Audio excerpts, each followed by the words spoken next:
Приветствую всех любителей аквариумистики и особенно фанатов цихлит озера Танганьика.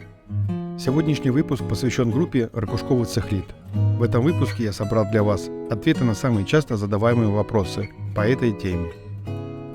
Если вы только начинаете знакомиться с этими удивительными рыбками или уже являетесь опытным аквариумистом, мой опыт и наблюдения поможет вам создать оптимальные условия для жизни и процветания для этой удивительной группы цихлит.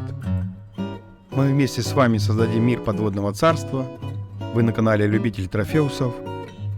Давайте начнем. Какие условия содержания необходимы для группы ракушковых? Это такой емкий вопрос. Постараюсь не упустить и отметить самое важное, что необходимо в первую очередь. Конечно же, это сам аквариум. Для мелких видов, такие как кунгвенсис, оцелатус, симилис, размеры подойдут от 60 литров на гнездо. Это самец и две самки. Если хотим несколько видов в одном аквариуме, то тогда учитываем размер аквариума, исходя из того, что каждому виду нужно будет достаточно территории и укрытий. Достаточного пространства для обитания, чтобы не было агрессии между видами. Распределяем укрытия и ракушки по аквариуму. Число ракушек должно превышать число рыб. Это важно. Для крупных видов, как кальвиус, лилиупи, калиурус, размер аквариума должен быть от 100 литров. Также размещаем укрытия и ракушки. Ракушки, соответственно, больших размеров, так как размер цихлит больше. Следующее – это песок. Я советую песок независимо, крупный это вид ракушковых или мелкий. Песок должен быть, пускай даже с минимум слоя 2 см. Если вы хотите увидеть настоящее зрелище по перекапыванию или изменению дизайна в аквариуме, тогда песок просто необходим, и вы получите незабываемые впечатления. Не забываем об укрытиях – это керамические трубки, камни, горшки. Следующее – это подмена воды.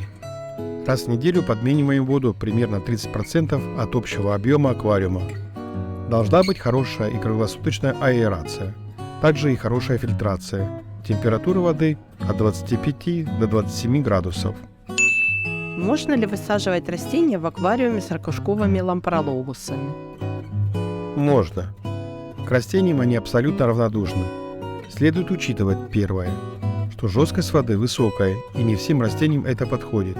И второе, рыбки постоянно перекапывают грунт, и растения часто оказываются на поверхности воды. Я высаживаю растения в горшки. Таким образом рыбки не подрывают их, и растения не всплывают. Как правильно кормить и сколько раз в день? Что касается кормления, то это товарищи всеядный и едят практически все. Я кормлю замороженными кормами: артемия, циклоп, дафния, иногда мотылем. Также качественными сухими кормами и, конечно, растительные добавки. Кормлю 2 раза в день в зимнее время и 1 раз в день, когда жарко. Стараюсь кормить разнообразно в течение недели. В день подмены воды делаю им разгрузочный день. Кормить нужно так, чтобы корм не оставался в аквариуме. Не перекармливаем. Некоторые виды склонны к перееданию. Есть ли особенности по содержанию ракушковых, на что следует аквариумисту обратить внимание? Конечно, есть подводные камни. Впрочем, как и у всех видов. Эта группа цихлит не исключение. Например, у кальвиуса проблематично подобрать пару, когда они уже половозрелые. Всякое случается. Один из производителей выпрыгнул и погиб. В таких случаях практически невозможно потом подобрать пару, когда самец остается один. Он наотрез отказывается принимать новую самку. К сожалению, у меня так и не получилось подсадить новую самку к самцу кальвиуса. А вот если к самке подсаживать самца, тут проще. Обычно я подсаживаю молодого самца, и тогда он начинает демонстрировать свою красоту перед самкой. И в конце концов самка сдается и принимает ухаживание самца. У такого вида, как кальвиус, образуются долговременные пары. Такого преданного союза у лампрологусов я не заметил.